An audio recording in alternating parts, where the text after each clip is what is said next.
एका बाईच्या अख्ख्या गावातल्या बायका पाया पडायला जाऊ लागले. म्हणलं बाई काऊन चालल्या? म्हणलं संक्रांतीच्या दिवशी पातीच्या पाया पडलं की मालकाला आयुष्य वाढत आहे. म्हणलं चला आपण पाया पडू, आपल्या बायकोला वाढन. वेळेला भाकरी देते, खात होतो 5% बाहेरच, पण 25% आपल्याला वेळेला देते, आपण तिला आयुष्य वाढा. मी पाया पडायला गेलो होतो. हे कोण आहे? गिरगावकर. भागवत तूच सांगतो का? अरे तूच. हो बाई, बर बर. हे बाया पाया पडतात, तू काऊन पडायला? म्हणलं त्याच्या मालकाला, आमच्या मंडळीला. बर बर, पड पड पड पड पड पाया पड. त्या मंडळीला 10 वर्ष आयुष्य वाढेल, मा आशीर्वाद आहे तुला. पण म्हणलं बाई तुमचं लग्न झालंय का? हो. मग मालक 35 वर्ष झालं मेल्याला बोलत नाही. म्हणलं हिला उचलून पैठणच्या तळ्यात टाका. ही 35 वर्षापासून नवऱ्याला बोलत नाही, हिच्या पाया पड्यात तुम्हाला आयुष्य वाढतं. तुमच्या गोळ्या संपल्यात का? स्क्रू ढिले झाले तुमचे. त्यांना नालायक बाईच्या पाया पडायला. लायक संपन्न व्यक्तीच्या पाया पडायचं, कोणाच्या पायावर डोकं वाकवायचं नाही. असो. हा चक्रवेन नावाचा राजा त्या काळातला राजा होता. त्याला जयपत्र मागण्यासाठी रावण गेला. रावणाला तसेच पाय घेऊन वर यावं लागलं, नाही दिलं जयपत्र. सैन्य होते 127 सैन्य चक्रवेन राजाचं. आजराजाच्या काळातला राजा. चक्रवेन राजाकडे सैन्य होते 127. रावणाकडे लाखो हत्ती होते. याच्यातले 25% हत्ती सोडले तर चक्रवेन राजाच्या राज्यातलं भिताड पण शिल्लक राहणार नव्हतं. माणूस तो सोडून द्या, कसा होणार होता सगळा ठेसा. इतका रावण मोठा. पण रावणाला जयपत्र दिलं नाही. चला देत नाही म्हणून. कशा करता भेलाय? आता वेळ संपला म्हणून सांगत नाही. पुढे सरका. रावण घरी गेला. त्याच्यावर 4-2 वर्षाला चक्रवेन पुन्हा जयपत्र मागायला गेला. रावण म्हणला भेटायला भिवून मी घरी आलो, याचा अर्थ असा नाही की मी शक्ती नाही माझ्याकडे. पण त्या दिवशी रावणाकडे श्राद्ध होतं. रावणाच्या आजीचं श्राद्ध. असं एका चांगल्या माणसाचं वाक्य मी 6 लोकांचं ऐकून सांगतो. त्याच्यानंतर 7व्या कोण्याही माणसाचं मी ऐकून सांगितलेलं नाही आणि सांगणार बी नाही. शिंदे एक तर वाचून सांगेल, अन्यथा मागच्या 6 लोकांचं सांगेल, बाकी नाही कोणाचं सांगेल. उद्या जर एखाद्याचं सांगितलं जर कोणी म्हणले कशात लिहिलेले, धोतर पिवळं होऊन खुर्ची खराब व्हायची. त्याच्यामुळे आपण आपलं वाचून सांगायचं भीतीने. तेव्हा ज्याच्या खिशात पैसे आहेत का त्यानं गुळाच्या साथीला जा. गुळ विकणाऱ्याला कळतंय बरं का, खायला आलंय का घ्यायला आलंय तर. काही माणसाला उगाच नाद असतो. काय किलो आहे असं होतं नव्हतं मग. गुळाची साथ स्वतंत्र असायची महाराज, आणि त्यानं फोड्याला एक ढेकुळ असायचं. बरं खाऊन पाहतो उलिसानं पार 50 ग्रामचा गोळा. काय किलो आहे ते म्हणला, खाईन घरी जा. लक्षात येतं पुढच्याच्या. त्याच्यामुळे नको आपल्या जो जेवढे पैसे तेवढा बाजार करा. उधारी नको, खातं नको, काहीच नको. पुन्हा ते गेलं की लगेच म्हण या बाई इथं बाळूचं नाव आहे, ते तिथं तर टक्कर हाण लागला. इतकं सोयाबीन झालं, इतकं कापूस झालं, इथं पण गुळाची उधारी देईन. त्याच्यामुळे आपलं कामाशी काम पाहिजे. श्राद्ध होतं आजीचं श्राद्ध. 3 दिवसाचा विधी होता. रावणानं अलंकार काढून ठेवलेले होते. अंगठ्या होत्या त्या दर्भाच्या होत्या. दर्भ नावाचं मूळ नावाचं गवत असते, त्याच्या अंगठ्या घालते. आपसव्य जाणं होतं. एकूण सव्यापसव्य हे यज्ञोपवितो यत् सर्वां पुनितो दर्भा पुनितो भयशास्त्रा लुप्तं पिण्डोदकवयति गयाव्रजनो धर्मा निरपेक्ष सर्वस्थिताम् आपां पतिन्दिरभयो दशग्रीवा सर्वस्थितायां पिण्डलुप्ताति जायते वैशान्नर सर्वस्थिता भयति जायते लुप्त सर्वस्थितायां गुडा शर्करा खाद्य सर्वस्थितेषु. असे नाना प्रकारचे मंत्रोच्चार वगैरे असा तो विद्वान माणूस होता. सेवकानं सांगितलं राजा महाराज आपल्याकडे चक्रवेन नावाचा राजा जयपत्र मागायला 3 दिवसाकरता थांब म्हणले. पूजा संपल्या देतो. 3 दिवसाचा विधी आटपल्याच्या नंतर चक्रवेन राजानं सांगितलं आता परत जाणं सोबत नाही. रावट्या दिल्या समुद्राच्या वाळवंटात, बारीक बारीक वाळू जमा केली, द्रोणामध्ये चीक आणला, त्या वाळूत टाकला आणि समुद्राच्या वाळवंटात वाळूची दुसरी लंका तयार केली. एवढी लंका तयार केली. आपण गायवाडा करतो का अशी लंका तयार केली, पण हुबेहूब लंकेसारखी लंका. कशी तयार केली? सोप्या भाषेत सांगतो शिकलेल्या लोकांना. आपल्या घराचा नकाशा जसा ते फोटो काय म्हणतात त्याला, आर्किटेक्ट इंजिनियर आर्किटेक्ट जशाल तसा नकाशा देते ना. घराचं चित्र, ते बाहेरचं कसं डिझाईन वगैरे सगळं, झाड कोणते लावायचे, काय काय काय असेल ते लावा की नाही लावा, पण ते चित्रात देते सगळं. तशी जशाला तशी लंकेची प्रतिकृती, लहानशी वाळूची लंका वडाच्या पानाचा चिक टाकून तयार केली आणि रावणाची पूजा आटपत आली. पहिल्या दिवसाची 3 दिवसाचा विधी होता. पहिल्या दिवसाची पूजा आटपल्याबरोबर उत्तरेकडच्या बाजूला, पूर्वेकडच्या बाजूला भिंतीला बोट लावलं. कुठं? लंकेतल्या भिंतीला बोट लावलं तर ओरिजिनल लंकेची उबाळे बाबा भिंत पडली. ती किलोमीटर होती, 168 किलोमीटर लांबीची भिंत होती. एकीकडचं भिंत एकीकडचं. प्रधानाचं घर 2.25 किलोमीटरचं होतं. एकटं प्रधानाचं घर एकट्याचं 2.25 किलोमीटरच्या याची व्यासातलं होतं. तर 100 काहीतरी का 200 काहीतरी, मला आता ते मेमरी कार्डात येईन जर लक्षात. टाइम झाल्यावर याच्या बिलोड येतो ना. हो, भाकरीचं टोपलं बांधावर पाहिलं की बैल उरपाटून घेते. बैलानं असं केलं की गडी कासरा फेकीतूच. मग आता 12:30 वाजल्याच्या नंतर यायनं कसनुस केलं, त्यानं बी मी बी मग डोकं आहे का नाही. आता त्याला वाटत कवा सोडितो हे मग आधी उभं राहते ना. काही लिमिट असते ना, प्रत्येकानं आपोआपल्या. बैल किती मागायचे असा आपला बांधाला की आऊत आकडा हावसाच्या नारात घातलं पलीकड मोड्यान पलीकडच्या त्या केळी सुरू केलं. म्हणजे लाभ बरकत आहे का नाही आपल्या हिशोबात. असं रावण म्हणला कस काय पडलं काय सांगतात नाही. पूजेत प्रधानाच्या घराला टाचका मारला, अख्खं घर पडलं. मग मात्र रावणाचा कष्टा सुटला. अरे बापरे, कर कस काय पडलं.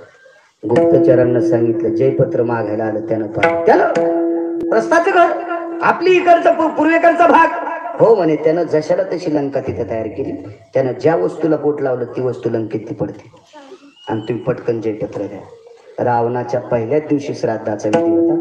त्याच दिवशी चक्रवेणाच्या पुढे वाळवंटात गुडघे टेकले. ठराविक लोकांच्या पुढे गुडघे टेकणारी लोक होती. रयतेचे राजा छत्रपती शिवाजी महाराज यांचे सुपुत्र शंभूराजे यांच्या समोर औरंगजेबानं गुडघे टेकले होते. औरंगजेबानं गुडघे टेकले होते ते शंभूराजे. चक्रवेण राजाच्या पुढे राजा रावणानं गुडघे टेकले. हा चक्रवेण राजा 9 लोकांपैकी एक होता. याच्यावर पृथ्वीची कृपा होती. पृथ्वीची कृपा. रावणाला सांगितलं, राजा मुद्दाम होऊन पटकन जयपत्र दे, अन्यथा सगळ्या लंकेला जर असं केलं ना या तर तू ही खरी लंका पडती. एवढ्या एवढ्या काड्या आणून ह्या लंकेवर टाकून फुकून दिली तर तू ही लंका जळती. ही सगळी भरून समुद्रात टाकली तर तू ही समुद्रात पडती. रावण म्हणला, तोबा तोबा तोबा, आगाऊच काम झाले. चला जयपत्र घ्या म्हणले. पण एवढी तुम्हाला ताकद झाली कुठून? पृथ्वी प्रसन्न झाली. कारण निष्ठेनं वागणाऱ्या लोकांवर पृथ्वी प्रसन्न. 9 लोकांवर प्रसन्न. 1 नंबरला चक्रवेण, 2 नंबरला धर्मराजा. बाकीचे घरी गेल्यावर पहा 7 लोक. सांगितलं तुझ्या पृथ्वी प्रसन्न का? मला माझ्या नगरीतला जनतेचा जो कर जमा होतो, वाक्य शेवटचं ऐका आता. माझ्या नगरीतला जनतेचा जो कर जमा होतो तो कर मी जनतेच्या सेवेकरता वापरतो. जनतेचा जो निधी आणि कर जमा होतो ना, मी तो जनतेच्या सेवेकरता वापरतो.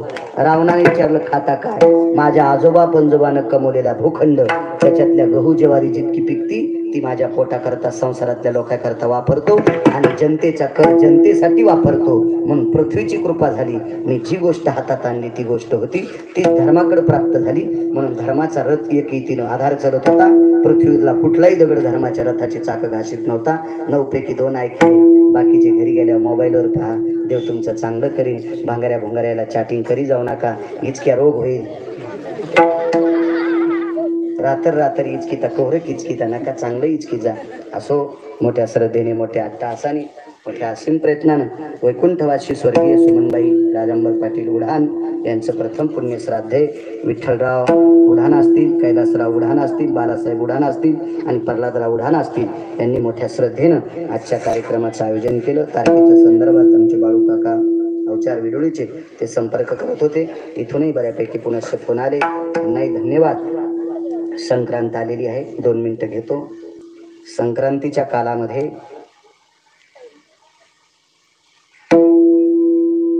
आपल्या घरात जी विधवा स्त्री असते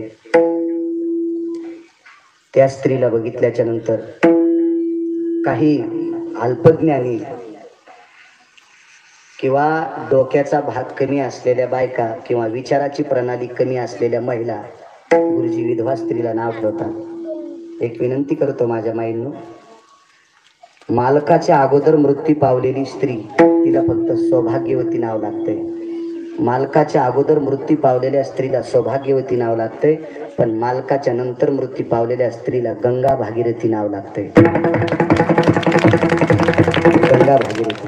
मी याच्याकरता सांगतोय, संक्रांत जवळ आली परवाला, म्हणून अंतःकरणातल्या ज्या काही आड्यागाड्या येतात त्या काढून टाका. शास्त्र म्हणेल ते सांडावे, ते राज्यही तृण मानावे. कारण गंगा भागीरथी नाव असते, आणि गंगा आणि भागीरथी काशीतल्या मालकानं मामा डोक्यावर घेतल्यात. आणि एक सोपा मुद्दा सांगतो, इतक्यानं जर तुमची शंका भागत नसेल, मनातलं गठुडं फुटत नसेल, तर पुढचा मुद्दा ऐका. कल्पना करा, लक्ष्मीचा पती म्हणजे पंढरपुरातला मालक आहे. लक्ष्मीचा पती म्हणजे पंढरपुरातला मालक आहे. नवरा बायको दोघं जण शेतात गेले. सोयाबीन कापता कापता सोयाबीनचं धसकट नवऱ्याच्या पायात घुसलं. बारीकचं धसकट घुसलं महाराज. नवऱ्याच्या पायात धसकट घुसलं. त्यानं पावसाळ्याचे दिवस होते, पाय धुतला. ते धसकट असं टळटळ दिसू लागलं बारीकचं. बायकोला म्हणला, नखानं उपटो बरं. तिनं सांगितलं, सकाळीच नख काढले. बायकोनं सांगितलं, नेल कटरनं सकाळीच नख काढले. तर नवऱ्यानं काय म्हणावं, लक्ष्मी दातानं उपटणं.